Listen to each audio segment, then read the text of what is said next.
Thank you. Alrighty. I think we are live. We have folks joining us here. Wonderful. Hi, everybody. Welcome, welcome, welcome.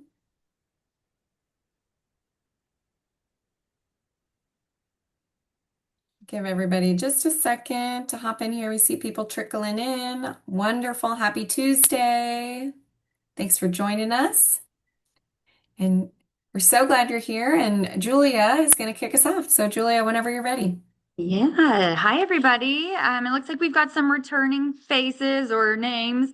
So we're so excited to have you all back with us. I hope that means you enjoyed the first round of our trainings and wanted to come back to get some additional information. So welcome. I'm Julia Sanasuaso. I oversee our global social impact and Mary Kay Ash Foundation here at Mary Kay. So I am thrilled to be here and to have our National Domestic Violence Hotline partners with us today. The Mary Kay Ash Foundation is no stranger to combating domestic violence, and so we knew we needed to bring in the experts when it came to providing some, hard-hitting facts, some resources, tips, and tricks that you can use to be your best domestic violence advocate in your community. So thank you for joining us today. This is our second of 3 webinars. The first one, if you missed it, no worries. It's on our YouTube channel, the Mary Kay Ash Foundation's YouTube, so you can reference it there, share it with your friends, anybody who may need to see it. And we've got our third one coming up on October 15th. So that one will be focused on advocacy and community outreach. So we hope you can join us there. And thank you so much for being here today. I'll kick it over to you, Heather. Wonderful. Thank you, Julia. And hello, everybody. Good afternoon and happy Tuesday. Love seeing your comments of where everyone in the world in the United States is joining us from. We were just telling Julia that the hotline is based in Austin, Texas. And so April and I are based locally, not too far from the Mary Kay Ash headquarters. But today we are both at conferences. So we are joining you from Indianapolis and San Francisco. So if anybody is in either of those two cities, hello from the Midwest and from the West Coast. My name is Heather Henry. I am the Vice President of Development here at the Hotline, and I just want to take a minute before April kicks off our training and just say thank you. Thank you, thank you, thank you to each and every one of you. We are so deeply grateful to our incredible partners at both Mary Kay Inc. and the Mary Kay Ash Foundation. As Julia mentioned, you all are no stranger to this work. You've been incredible, incredible supporters and partners, and especially to the hotline. We have been partnering with Mary Kay for more than 20 years. And so we're very, very grateful for your continued investment and support and just your interest in growing your awareness and expertise on this topic. It's critically important, as just we know the statistics are alarming in that 1 in 4 women and 1 in 7 men have experienced domestic violence. And so thank you for being here today to just advance your skills and advance your awareness as you work with clients, as you work with your team, as you work with people and loved ones in your personal world and in your community. These resources are really, really important. If you're not familiar with the National Domestic Violence Hotline or you didn't join us at the last webinar, I wanted to take a second and just introduce ourselves. We are the nation's leading primary resource for victims and survivors of domestic violence and their loved ones. So we operate 24/7, 365. And as much as we would love to one day close our doors and truly put an end to domestic violence, in the meantime, we are here to provide critical, life-saving resources for the folks who need us. So we are right now, there are advocates on the line talking to folks who might be in crisis and are looking for local resources like shelter or legal aid or counseling, or they might be talking to someone who's an employer who's worried about someone on their team and how they can support them, or they might be talking to a parent or a teenager who might be experiencing teen dating violence and are concerned about how they can get the resources they need to change that dynamic. And so, just so very grateful to you all for helping us to not only ensure that our work is possible, but again, for your continued investment in the domestic violence movement and the movement to end domestic violence. So we are very, very grateful to have our incredible director of training, April Jimerson, who has been with the hotline a very long time and actually started on the lines as an advocate. And now her work is centered around training our incredible advocates who onboard to do this work 24/7, 365. And before I pass the microphone to her, I just want to do another shout out that it is September now, but we're looking ahead to next month. We're very excited to have and be hosting a Domestic Violence Awareness Month. So we know for Mary Kay, October is a really big month because you all are supportive of both domestic violence awareness as well as breast cancer awareness and research. So October will be a big month. So get your pink and purple to wear throughout October to support both of those causes. But most importantly, I hope you'll join us on October 16th for Wear Purple Day in honor of domestic violence awareness, as well as follow the hotline on social media. So at NDH Official we have lots of resources. We'll be sharing and tagging and doing all sorts of fun stuff, calls to action all throughout October. So really encourage you to tune in and get involved. Thank you again, everyone, for joining us. I will be monitoring the chat, so if you have any questions, feel free to pop them into the chat throughout the webinar, and I will pass to my incredible colleague, April. Thanks, y'all. Hello, good morning, everyone. Well, it's morning for me, but I'm saying that we are in different places. So, good morning, good afternoon. I am going to share my screen, but I wanted to just start off with also a moment of gratitude for you all joining us today. We did have a really great session last time. I really appreciated the engagement, and I will be welcoming the same enthusiasm today. And as Heather said, I'm the director of training here at the National Domestic Violence Hotline. And I've been with the hotline for about 9 years now. And I did start as an advocate answering the calls at the overnight shift. I was a bilingual advocate overnight. And my background is in counseling and in adult education. And I have been just truly honored to be able to now lead the learning initiatives and learning programs at the hotline, where we get to train the advocates who answer the calls, the chats, and the texts. And I do want to start off with a little disclaimer that we usually start off all sessions with. One of them being that this presentation is solely reflective of the hotline's perspective and points that are made here, and not that of our funders, including Child and Family, the Administration of Child and Family, and Office of Family Violence Prevention Services. We always have to give that little caveat here. And I want to also kind of give a I would say a warning to the participants today. So anytime we dive into topics of domestic violence, a lot can be coming up for people, and it can lead to potentially emotionally activating experiences while you're trying to learn. So I encourage you all to do what you have to do, stretch, drink some water, step away as needed. And you could always reach out to the hotline if any of this resonates on another level for you, and you'd like more support and information. With that said, I want to do a little recap of last session. So today's session is on trauma-informed communication. Last session was kind of an intro to domestic violence. There was a bit of a sneak peek for today's session last time. And so now I'm going to do kind of a recap of some of the key points that we covered last time so that we can kind of connect the dots in case you didn't attend last time. So as far as the short recap, we did start off with just kind of highlighting the work that we do at the hotline. So the hotline is, as Heather said, the only national hotline that answers domestic violence calls 24/7, 365 days a year. We answered our first call in February of 1996. So next year is our 30th anniversary. And we are able to offer life-saving resources, information about domestic violence, safety planning, as well as referrals to other direct providers. And we are able to support people in over 200 languages because we use the language line.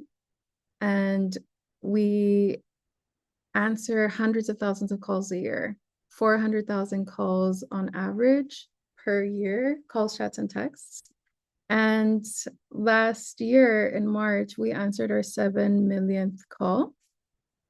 And this is something that we see as a very bittersweet milestone. It's one that we want to commemorate. And we also know that every single one of those callers or chatters are very real people who are experiencing very harmful violence every single day. And so it's not necessarily something that we celebrate, but it's something that we do get to be grateful for, being the line that gets to support that many people.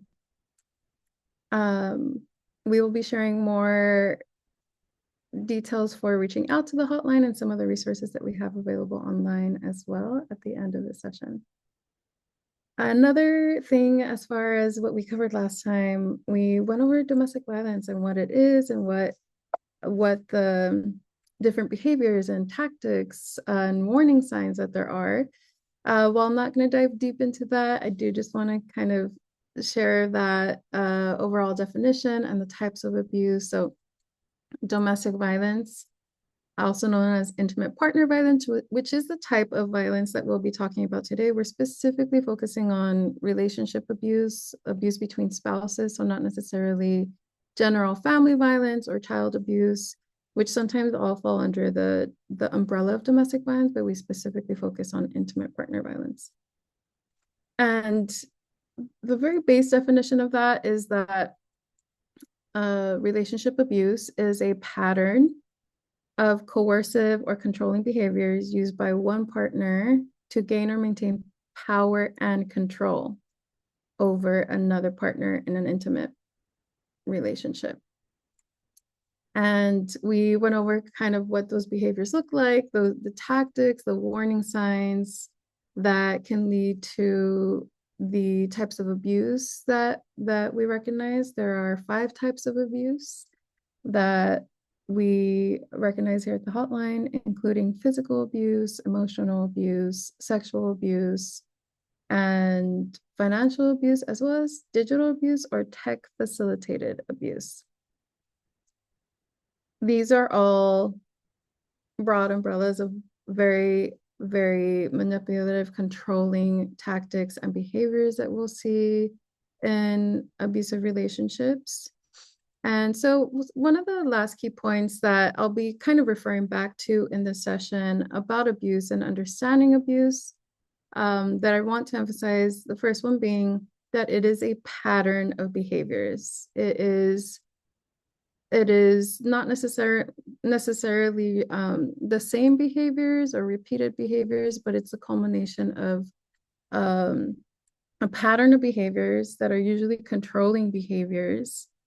And it's really about one person having more power and control in the relationship, but really one person ending up with it. I get a lot of questions from folks of, do abusive partners do this on purpose? Are they having these controlling or manipulative behaviors with that sort of malice and intent?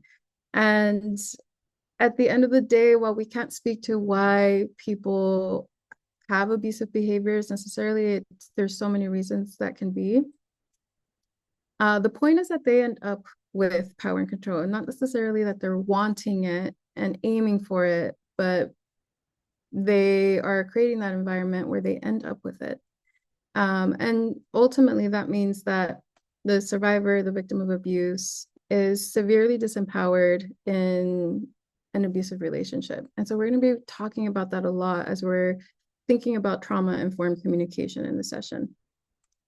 Another point that we did talk about was how the difference between behavior-focused language and person-focused language, we really focus on the abusive behaviors versus labeling and pathologizing people with abusive behaviors. We see a lot of that going around. There's a lot of talk about just, narcissistic abuse and trying to pathologize people with abusive behaviors.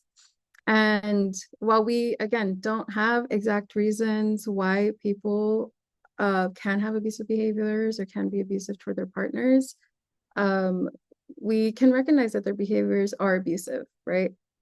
And we believe that behaviors are a choice. And by that, we mean that those abusive behaviors are a choice because we often see that in their abusive relationships, they might have more controlling behaviors, but in other relationships, they might be able to control that anger and control that jealousy and control those reactive emotions.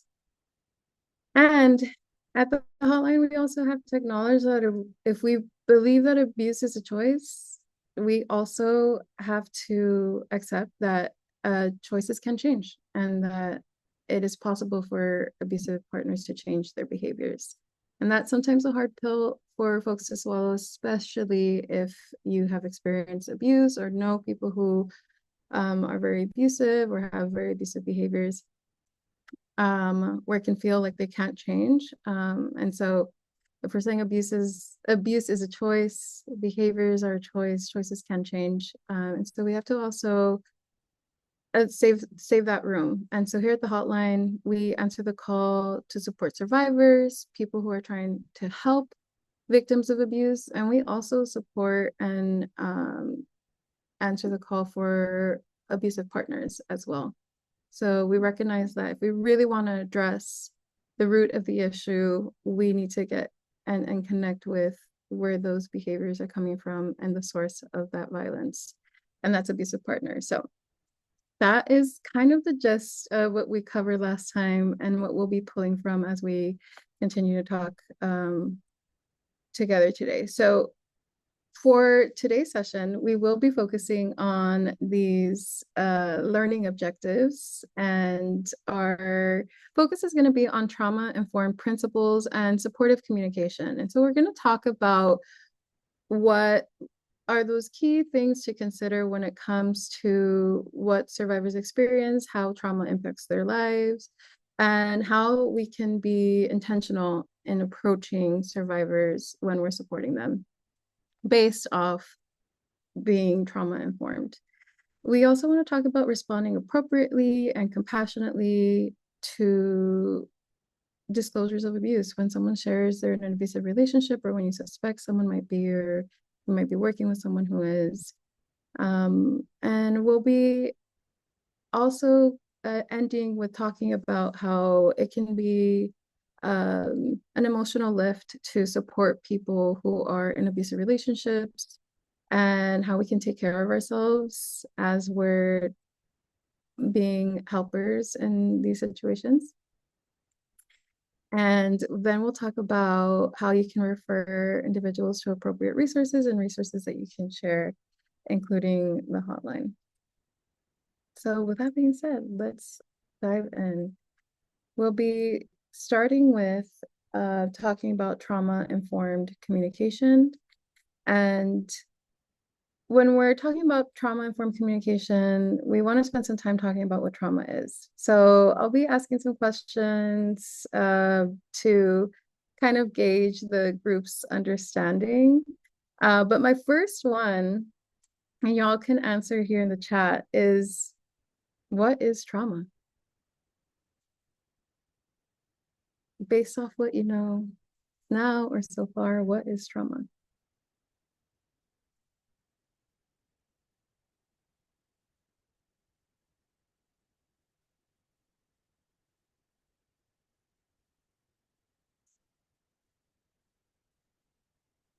Damage done to a person?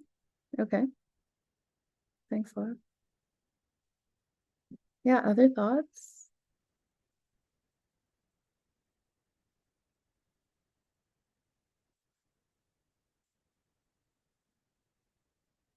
I think that's a good start. oftentimes when we're talking about trauma, okay, I see some other responses. Thank you. Let's see, we've got it can be anything that affects you long term. Yes. We got experiences that negatively affect someone, severe emotional response, a situation you don't feel in control in, an event that alters someone's life in a negative way. All right. So, okay. So I think there's some familiarity we all have when we hear the word trauma. And this is usually kind of the range of answers that I get. Um, and the key thing to know is that there is just that the sort of cause and effect aspect of trauma and what we say trauma. So trauma is a normal human response to an abnormal event. Sometimes when we talk about trauma, we can tend to think that the trauma is the event itself that occurred, but trauma is what happens after. So I think a few of you were kind of naming that, all of which are part of what is important to consider when we're talking about what trauma is. And ultimately, being able to learn a bit about how multiple exposures to violence over time can lead to trauma responses is a key point that we talk about, especially to our advocates and to helpers who are kind of wanting to learn how to appropriately approach conversations and what to be thoughtful of. Not a lot of people consider that domestic violence can be a source of trauma. The thing is that there doesn't have to be a singular crisis or event. Often trauma comes from multiple events that can be smaller or bigger or dangerous, or even just the threat of danger. And when we're thinking about relationships, especially abusive relationships, there are so many examples of that, which what we end up seeing is a lot of complex trauma and PTSD in survivors of abuse. So I want to talk a little bit about what that looks like and why that happens. Um, and I'm going to play a little video that kind of expands on a bit of what we're talking about here. So let me know if you can hear. When people think about post-traumatic stress disorder, they think about a war veteran, but the truth is PTSD can affect anyone following a traumatic event or experience. One common way PTSD can manifest is through intimate partner violence. IPV includes any behavior within an intimate relationship that causes physical, sexual, or psychological harm, including acts of physical aggression, sexual coercion, psychological abuse, controlling behaviors, and even financial abuse. Research shows that PTSD and IPV almost always go hand in hand, and sometimes symptoms are often overlooked or underreported due to stigma or fear. Living with PTSD can be incredibly difficult, but with counseling and medical support, people can learn to manage their symptoms and start to move forward. Remember, you're not alone in this.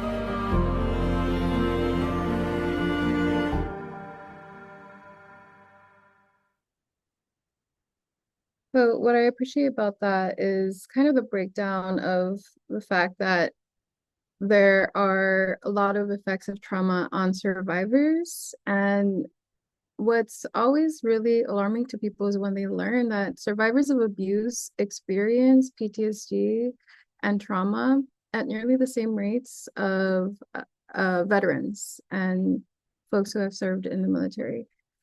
And that can not necessarily register for folks, and it is sometimes a surprise when we're talking about how abuse affects survivors. So one of the things that the video stated and to consider is that there are short-term and long-term effects that survivors experience while they're in abusive relationship, including fear, a lot of shame. Shame is very different than guilt, right? Guilt is that feeling of doing something bad, but shame is that feeling of I am bad. And There's a lot of self-blame that we hear survivors using when they're reaching out to us, all of it stemming from shame. There's a lot of isolation, whether it's an effect of controlling tactics and possessiveness from the abusive partners, or self-isolation from the emotional impacts of abuse. And of course, there's impacts on self-esteem and health and financial independence.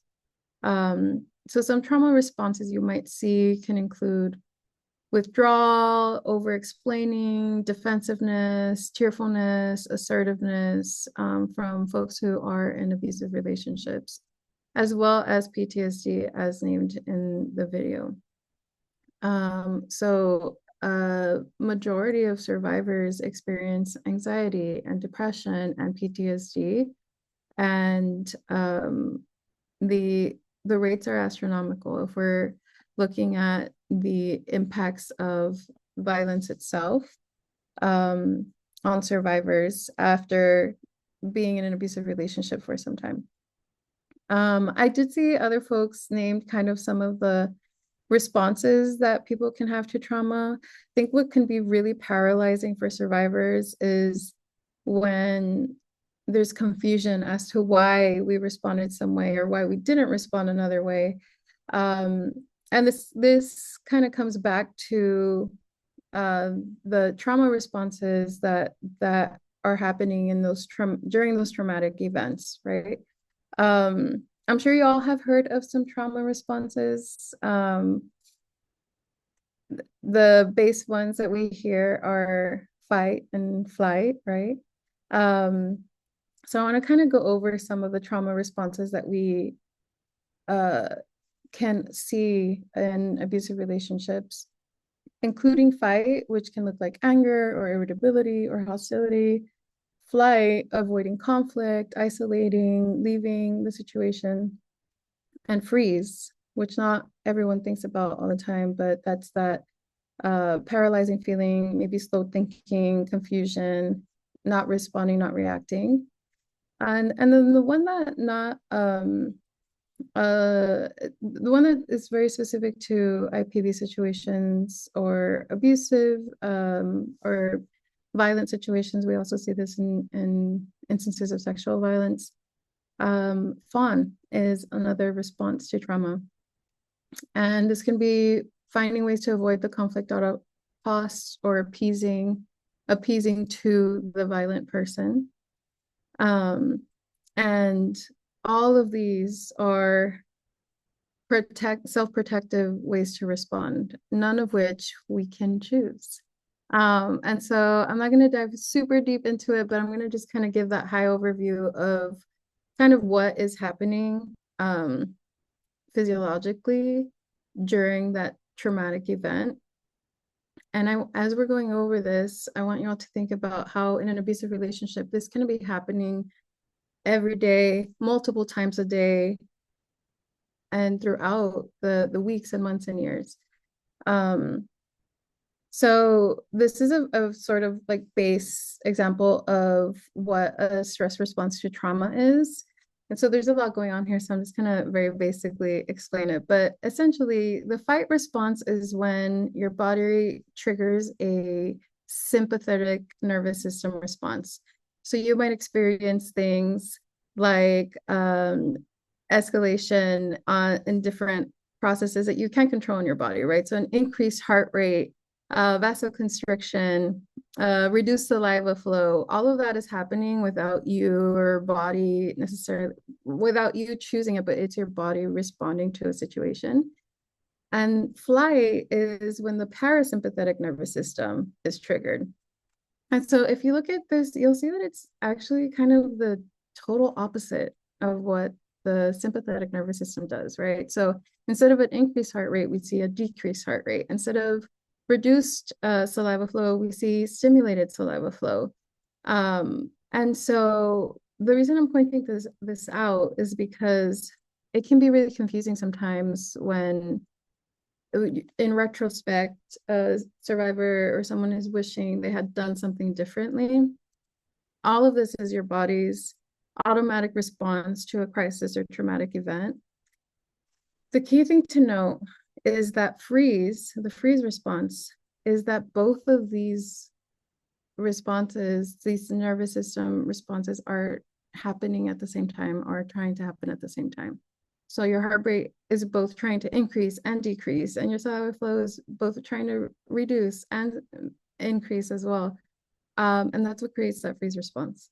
Your body literally freezes because it's trying to do both, and it instead does nothing. So I just want to come back to highlight this of how these responses and what comes after are very normal human responses to abnormal events.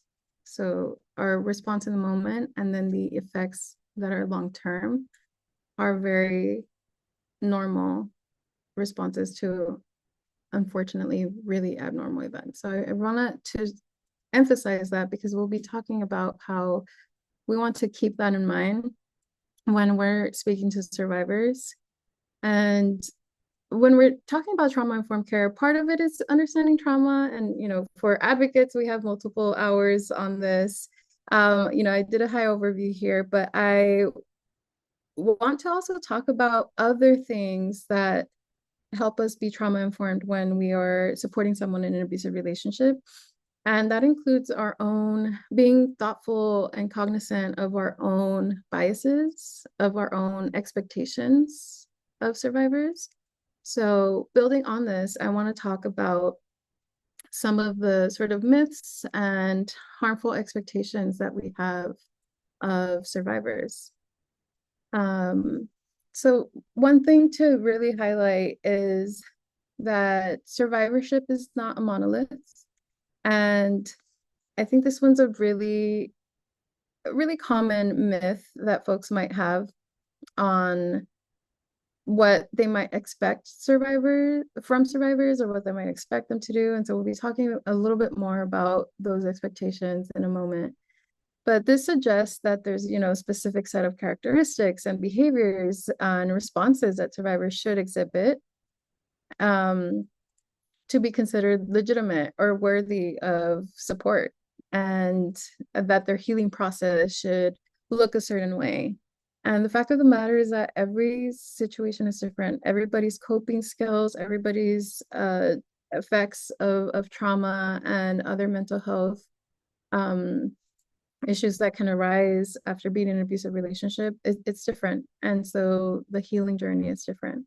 And so keeping that sort of bias when you're speaking to someone who's in an abusive relationship, are there expectations you have of what they should be doing or how they should be responding, or decisions they should be making? Sometimes that comes from expectations that we either have for ourselves or just in general for others. And so really that sort of reminder of it not being a monolith is really important, especially as we're talking about how we are taking the dynamics of abuse into account and the fact that it is about a sense of essentially disempowerment that a survivor is experiencing throughout the relationship, coupled with the impacts of trauma, right? The other thing I want to talk about is where we put the onus of responsibility. So in a moment, I'll be talking about the perfect victim or the perfect survivor and elaborate a little bit more about kind of what those expectations are in more detail. And essentially, that's talking about how there might be those either subliminal or sometimes very overt judgments and expectations, again, that we have on survivors. But one of the, and we'll talk about that in a moment in the next slide. But another thing that I see happen a lot when we're talking about the onus of responsibility is a lot of kind of terms that are used in really harmful ways when talking about abuse, including things like trauma bonding or Stockholm syndrome or battered wife syndrome. And that can really overlook a lot of emotions and coping mechanisms and survival strategies that a survivor may experience and may be applying while in the situation. And it really doesn't encompass the full range of feelings and responses that the survivors are doing every day to survive those situations. And a thing that's crucial to understand, I mean, just on a very base level, Stockholm syndrome, for example, using that when talking about survivors of abuse is really dismissive, inappropriate, and very harmful. It's First of all, you know, it's a term used to describe a sort of psychological phenomenon where hostages of abuse, or hostages or victims of abuse develop positive feelings for or toward their captors or abusers. And what I noticed is that this is used so much in pop culture and media. And honestly, it really just lacks scientific validity. This was really based off of one situation specifically around hostages. And so it's very interesting how often that's referred to and almost used as a reason for why survivors stay in relationships that are abusive. And it's such an overgeneralization. And what's always interesting when I hear things about like trauma bonding or Stockholm syndrome and like the emotional attachment that survivors have after experiencing this violence, what's important to know is that it's so contradictory. And I want to ask the group here, when we're thinking about intimate relationships, why would it be contradictory to use a term like trauma bonding or Stockholm syndrome? That someone is bonded because of the trauma. Anyone want to take a guess?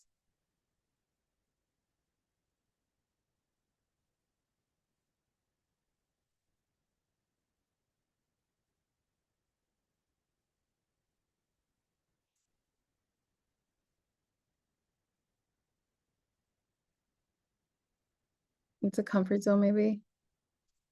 Yeah, that they might be comfortable. Yeah, those are some of the thoughts people might have, that they've gone through something similar. Maybe, yeah. One of the reasons why it really doesn't make sense to use a term like trauma bonding is because the bond happens before the trauma. When it when we're talking about relationship abuse, there's a relationship before there's abuse, usually. Um, and the emotional investment often happens before the abuse starts or as it's escalating. And so to use sort of explanations like trauma bonding of why victims say it's very contradictory to what actually happens. Maybe that can be true for other situations, but in an abusive relationship, the bond is there before. That's actually what makes it so much more difficult, that when you care and love somebody who is being harmful to you, that can be extremely difficult to work through. But the bond doesn't happen after the trauma. Does that make sense to folks?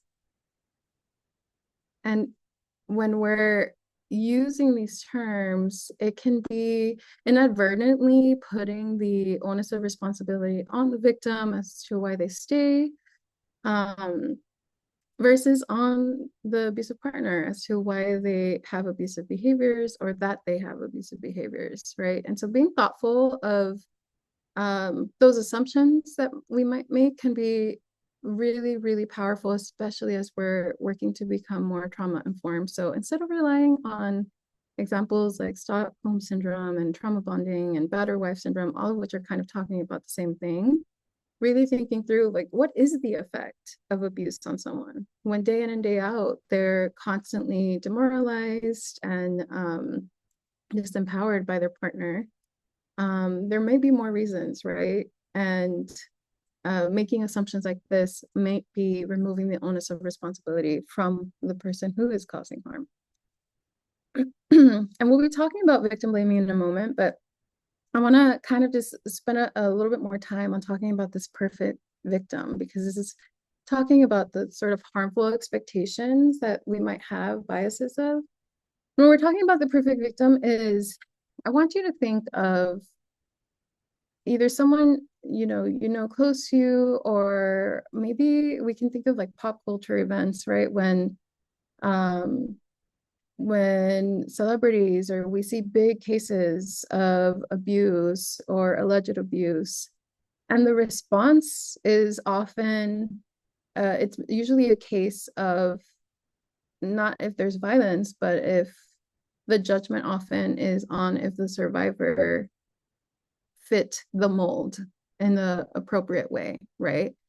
And we call this a perfect survivor, which means that there are a lot of sort of preset um, expectations that we have of those experiencing abuse, of how they should be responding or reacting. And often they don't gain our sympathy or our compassion unless they meet some of these requirements. So we might not all necessarily perpetuate these assumptions, but I want you to take a moment to reflect of if some of these thoughts have come up for you, or if you've seen it play out, right, in the discourse when we're seeing really popularized cases of abuse, and where the responsibility and where the judgment is going on. And often it's because of these reasons. One of them, for example, one of the expectations is that a survivor should have perpetual strength and nonviolence. And so the assumption is that survivors should always exhibit unwavering strength and resilience. And this can create a really unrealistic expectation that they should never struggle or experience vulnerability. And while survivors have moments of strength, they may also have moments of vulnerability, and that's a very valid part of their journey. I think the nonviolence is also something that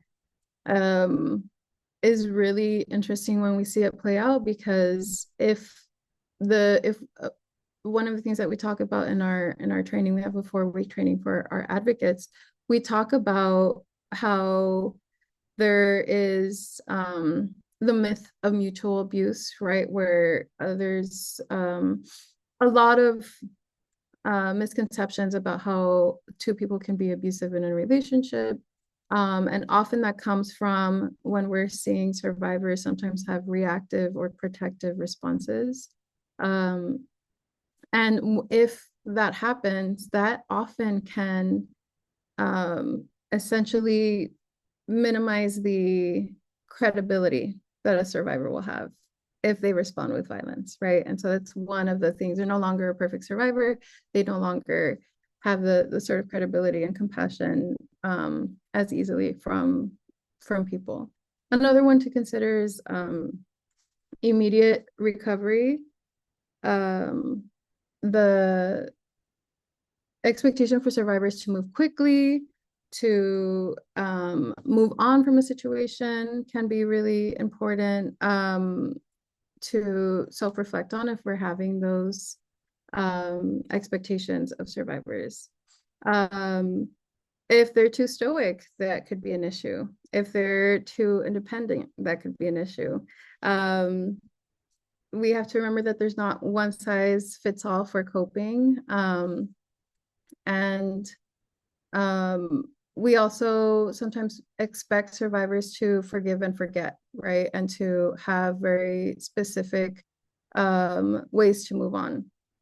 And so I want us to keep that in mind as we're thinking about why we might victim blame.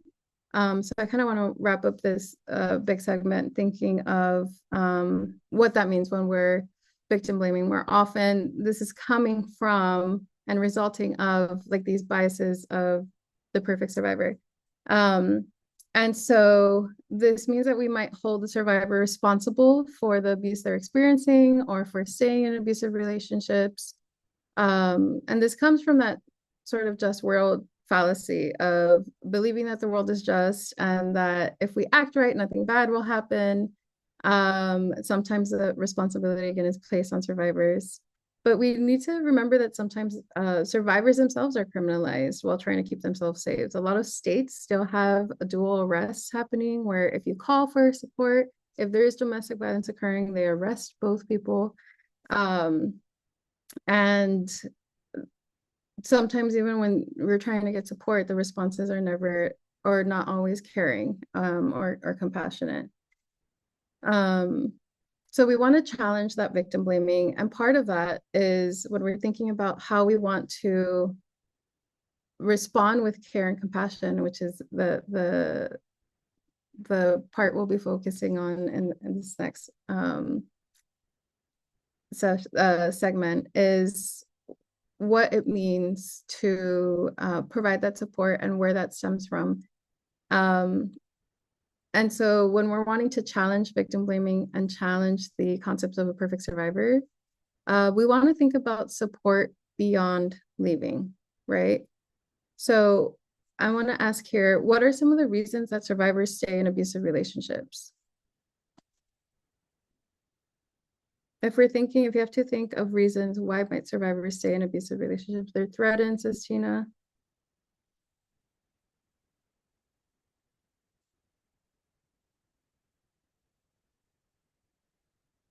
It's familiar, financial, low self-esteem.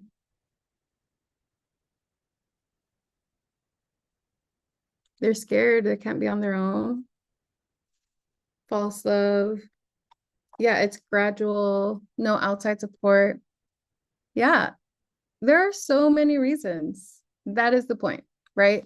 Some of you named being scared. Fear is a primary reason why survivors stay in abusive relationships. They're scared of what can happen if they leave.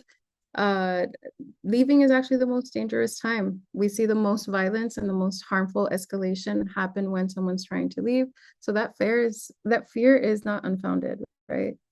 A lot of survivors stay because of their children. Oftentimes, abusive partners can be really great parents and really abusive partners at the same time. And so that can be confusing for a lot of folks.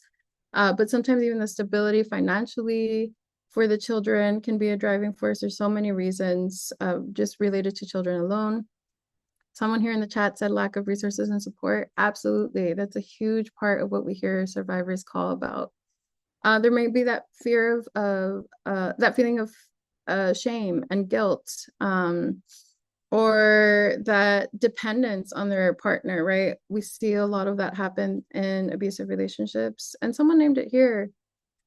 Love is one of the reasons, right? The care and the feelings that are meshed within all of that's transpired. The relationship at the end of the day started with love or some emotional commitment.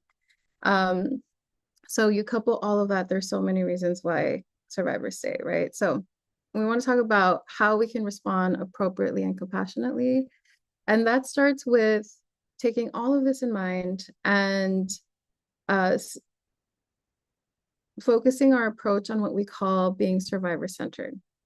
And by that, we mean that a survivor-centered approach begins and ends with prioritizing the needs and safety of survivors of relationship abuse. And quite literally that, centering the survivor and what they're needing and wanting or able to do, or sometimes not able to do, and taking that into account as we're responding to them, right? So in a survivor-centered approach, we want to meet them where they're at.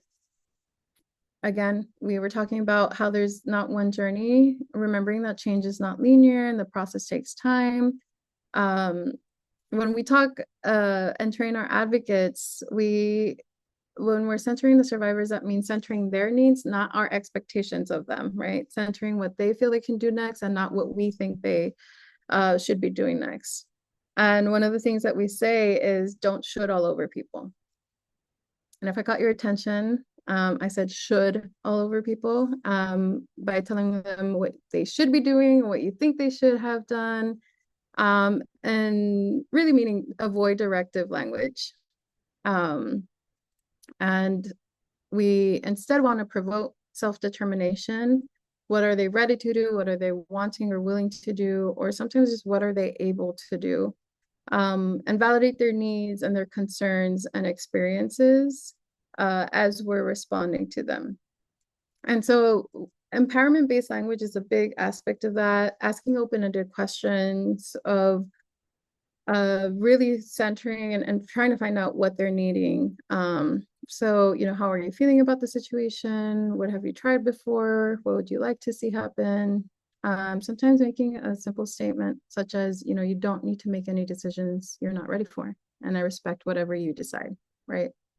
All of that is having a approach where we're kind of trying to shift that power back to the survivor. So remembering that, again, abuse is about power and control, where an abusive partner ends up with the power and control in the relationship, which means that the survivor is very disempowered. So when you're speaking to the survivor, you really want to focus on that empowerment-based language where we're shifting that autonomy and that self-determination focus back on them, which they don't get in their relationship, right? So what are they wanting to do, and holding that space for them.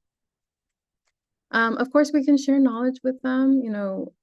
We talked about a lot of different behaviors and tactics of abuse. And if you missed that last time, you can, I think we have a recording on that, but even simple statements like, when your partner pressures you into not using protection, that is called reproductive coercion, right? We talked about that as a tactic of abuse last time. So even being able to kind of name that, like, when your partner does that, that sounds really controlling, or like the fact that your partner is like monitoring you when you leave, that sounds like really possessive and controlling behaviors, right? So you can kind of name the concern when you're speaking to someone. One thing to keep in mind is that when you're supporting a survivor, we talk about supporting without fixing. When you're supporting a person in crisis, it can be a very human sort of nature response to want to fix a person's situation, and it may come from a well-meaning place, right, of trying to find solutions and trying to get them through it, but it can sometimes be counterproductive for especially abusive relationships. We're talking about those dynamics, right, where they're feeling very disempowered. So their partner's telling them what to do, and then you come in and you're telling them what to do. That can continue to perpetuate that sense of disempowerment. So we want to support without fixing, and that can look like taking that time to understand their story before talking about next steps, right? Can you tell me a little bit more about what happened, or would you like to share more about what happened? What kind of things did you do before or tried to do in the past, and like what worked out or what didn't? And a base question of what are your priorities right now, right? What are you needing? So keeping the survivor at the center is really, really crucial when we're trying to have that trauma-informed, compassionate response.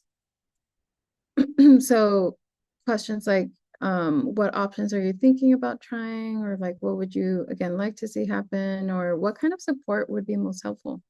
Sometimes it's asking them how you can show up for them is a really simple way to support without kind of taking that lead and trying to make those decisions for them.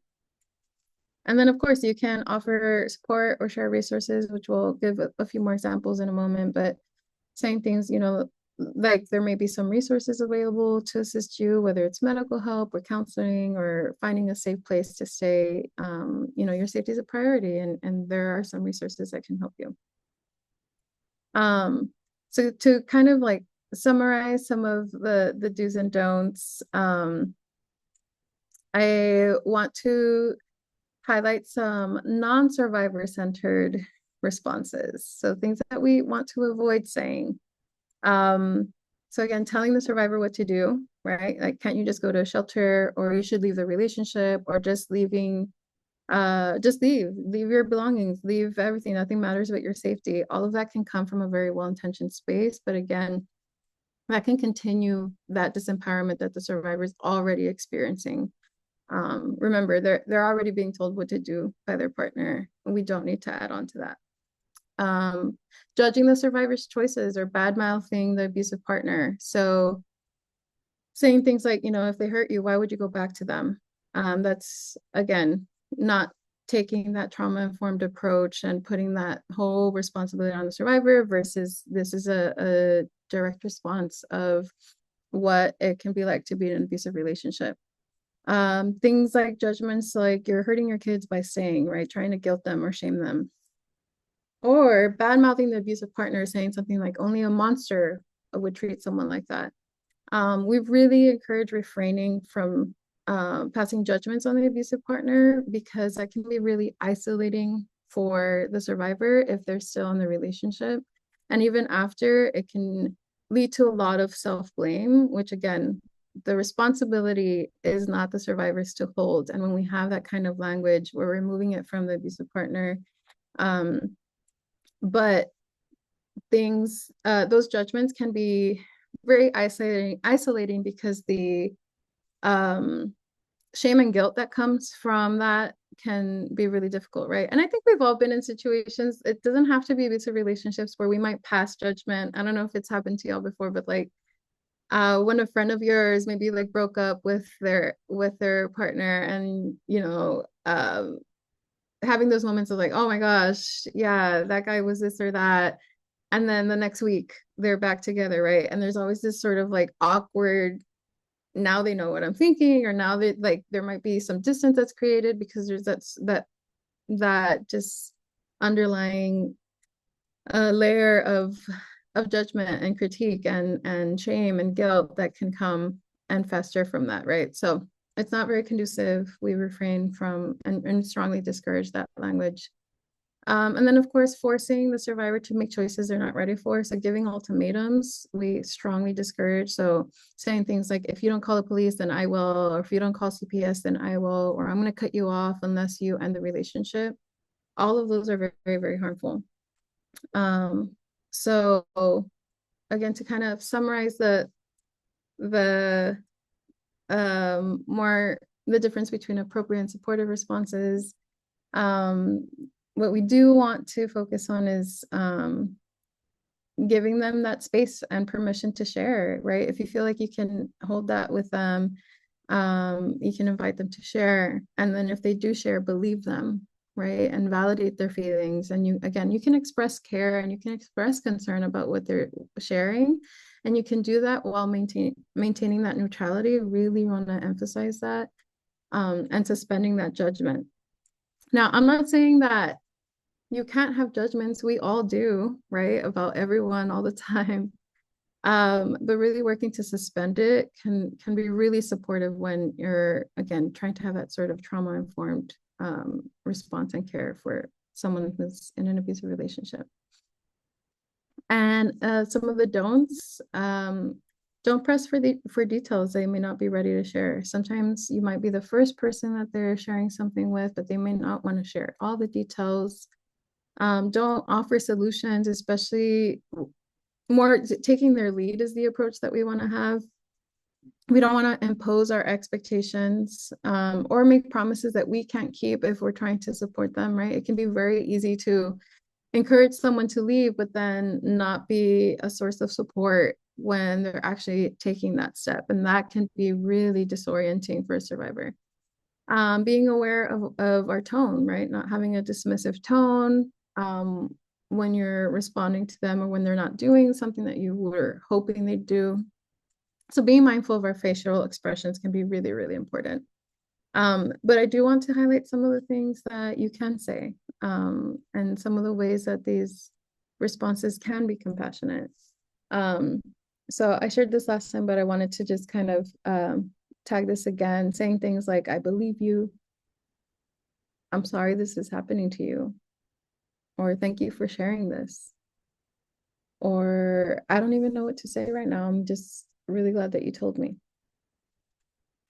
It's not your fault that this is happening, or thank you for trusting me.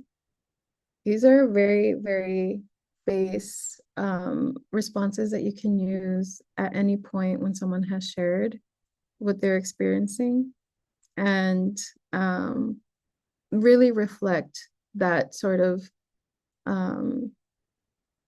safe environment we're trying to create when someone is experiencing abuse and you are trying to support them in a thoughtful, trauma-informed way. Another thing to consider is to keep that sort of line of communication open. Um, so if they're not ready to talk, you can say something like, I'm here to listen whenever you're wanting to talk. Um, or, what is it that you need? So kind of opening that door and see if they walk through it. And then if you are wanting to, if it's a family or friend or someone that you're trying to support in a different way, think of of small actionable things that you can do if they're wanting that support. Sometimes they might want to take steps, but they might have a hard time asking for help. So thinking through things that you might be able to commit to, right?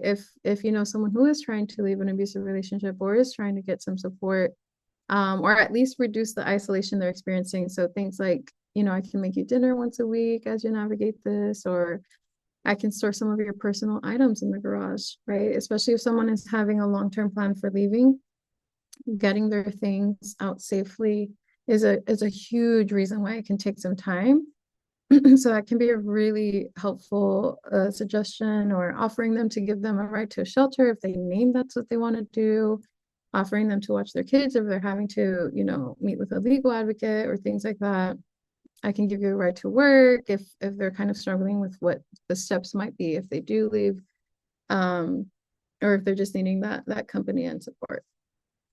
Um, so the all of this considered, I know it can be a lot. We've talked about a lot. It can be a lot when we're trying to support someone. So I wanted to wrap with just highlighting the impacts of supporting someone who might be experiencing abuse and what to be mindful of and how we can kind of practice those wellness strategies for ourselves. So secondary trauma or secondary traumatic stress can look like maybe anxiety or difficulty concentrating or intense emotional reactions sometimes to the situation, or feeling distressed after hearing stories of violence or abuse from survivors either that you work with or that you support, or whether it's a friend or a family.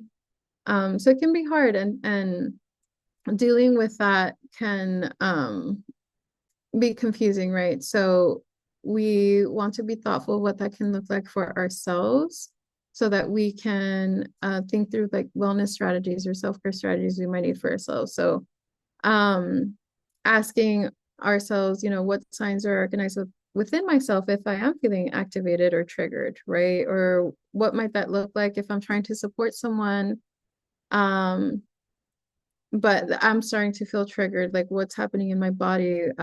What should I keep a lookout for? Who can I turn to for support if I need support? And what are the small self-care strategies I can do? Because supporting someone in an abusive relationship, it can really take a toll on you. And if you find yourself getting frustrated with a friend or someone that you're trying to help, it can be important to take that step back and to think through your own self-care strategies, so that the frustration doesn't impact your ability to provide that support. But just remember that you have the right to step away as well, and you can let someone know that, hey, I want to be there for you, but I think this is bringing up a lot for me and I might need some time, versus I can't, you either leave them or I can't be your friend. Those are two very different ways to respond to someone, which are ultimately saying the same or doing the same thing, right? As far as just wellness and self-care strategies, again, setting those boundaries, recognizing what you would be willing to do and what you wouldn't be willing to do and support with, and practicing that mindfulness for yourself. Meditative activities can be really helpful, engaging in physical activity or taking breaks.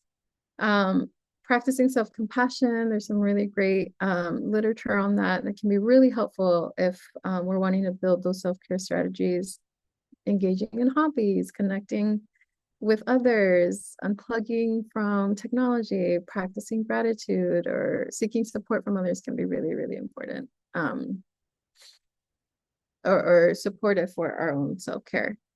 A book I can recommend, it's a little bit more on burnout, but it talks about concluding the stress cycle.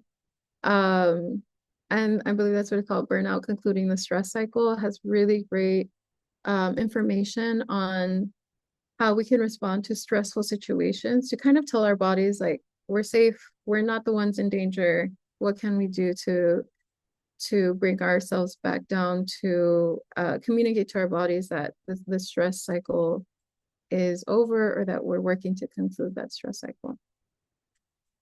And then the last aspect, I wanted to just share a few examples of how you can refer someone to our hotline and offer resources to them before we do our Q&A. But again, as you validated the experiences and you affirm their autonomy, you want to be able to provide information about supportive services, right? So you can say something like, you know, I want to commend you for reaching out or for talking to me. You're showing tremendous resilience. It sounds like you're going through a lot. If you're comfortable, I can share some information that I learned about that can help you, assist you in your journey, right? So any way that you want to kind of introduce of like, hey, it sounds like you're handling so much, you're going through a lot, and I want to direct you to some resources. Another referral example can look like or sound like, you know, thank you for sharing, talking to me and for sharing like your concerns. And it's important to prioritize your safety and well-being. And I want to offer you the number to the National Domestic Violence Hotline. You could tell them that you learned about it recently. Give them a little summary, right? The hotline offers 24/7 support. They have trained advocates who can offer some guidance and resources. Like, would you like that number? Any sort of introduction of the hotline in that way can be really helpful. Saying something like, I hear you're going through a difficult time and I want to ensure that you have the support you need, right? So you might not be able to be the source of support, but you can say, hey, I heard about this resource. The hotline can provide support any time of the day. You could call or you could chat. Like, would you be interested in that number?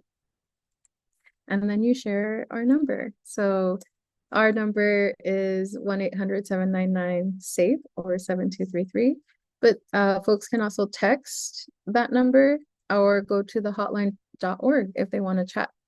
And the texting and chatting and calling are all connecting with real people, real advocates, our actual staff.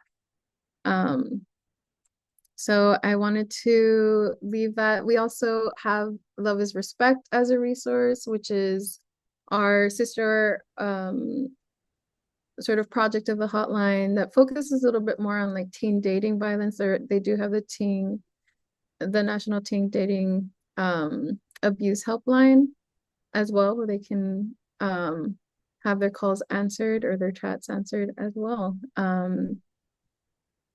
By visiting the website. So both of these are available. Our resources are confidential and can be reached out to at any time. Wonderful. Thank you so much, April, and thank you to all of our incredible attendees again for joining us today. These resources are so critically important. We do have a couple of questions. So Tina was asking, April, what is the title and author of the book you were talking about? Yes, Emily, it's called Burnout, Concluding the Stress Cycle by Emily N. I'm forgetting her last name. Yes, but it'll say like completing the stress cycle, I believe. It's on my desk, but I'm at conference right now. Perfect. No, that's helpful. Thank you. And I did get one question that someone sent to me. So can you talk just a little bit in our last couple of minutes? How do you balance offering resources when also respecting that a victim or survivor might not be ready to take action? Yeah. So again, checking in with them of a simple question of, you know, what is it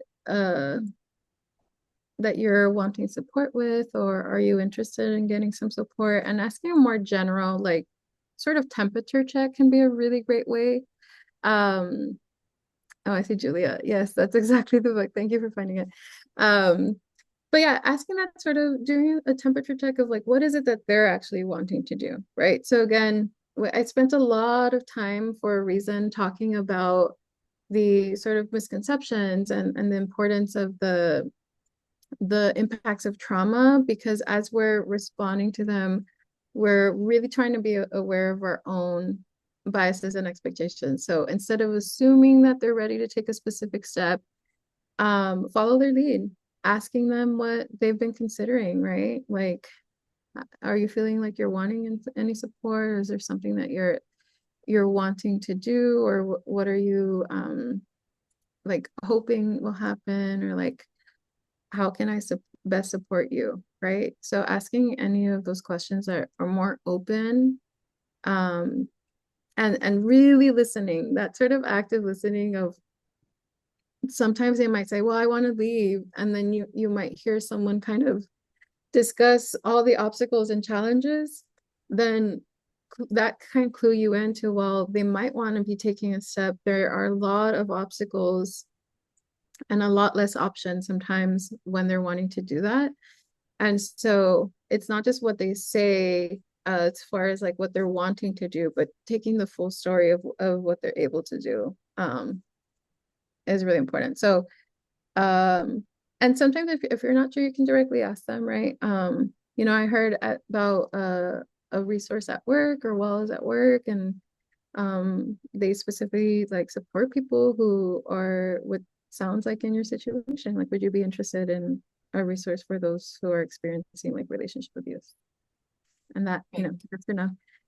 You don't have to pressure them, but just letting them know that it exists is a huge step for a lot of people. Yeah, absolutely. Thank you so much. And I put this in the chat at one point, but also just really important to remember that it is not anyone's responsibility to fix or solve another person's situation. We're really just there to support and offer resources. Your kind of three go-to pieces: support, validate, and offer resources. Got one more question that I was curious for you to share a little bit more about, and that's how can I support a young person in my life if they're not yet an adult? So not really wanting to lean into trauma informed and not tell someone what to do, but also really concerned about the fact that they are not yet an adult and under 18. How can you navigate that nuance? Yeah. I'm glad that I was able to highlight Love is Respect as a resource. There's a lot of really great blogs and kind of breakdowns of information that I've touched base on, but really framed for teenagers and young adults. So Heather, I'm sure you're putting that in the chat, but for Love is Respect, it's essentially our advocates answer the calls, chats, and texts from both. So they're trained for both adults and young adults, but we want to let's see if I put Love is Respect. Yeah. We want to be able to have a space that's really geared um toward youth, and delivering the information in a way that's more digestible and maybe a little less intimidating and scary. But it's all talking about relationship abuse, whether you visit the hotline or Love is Respect. It's more about who the audience is, who the focus of, that you'll see kind of the difference of how the information is delivered. But I would also focus, as far as how you can support them, opening that line of communication, really practicing that sort of letting them share what they're comfortable with, right? You don't have to share anything you're not ready for, but like, I'm here if you want to talk. And as they're sharing, being really mindful of your responses, right? So the same thing with any abusive relationship, of like their partner might already have controlling behaviors or might already be telling them what to do. And with teenagers specifically, everyone's telling them what to do, right? And so kind of trying to approach it more with just how are they understanding the situation? Sometimes it takes some time before they can even recognize it as abuse. But opening that line of communication, letting them know that you care about them, or that you're concerned, or that you're there if they want to talk, and being very thoughtful about your responses, suspending that judgment, and even offering resources like the ones I'm sharing right now with Love is Respect can be really helpful. Perfect.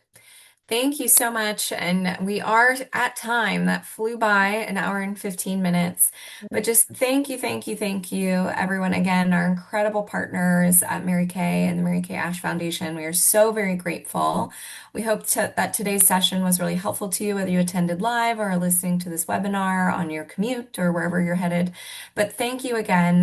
Hope that you'll join us in October for our third session with our ambassadors.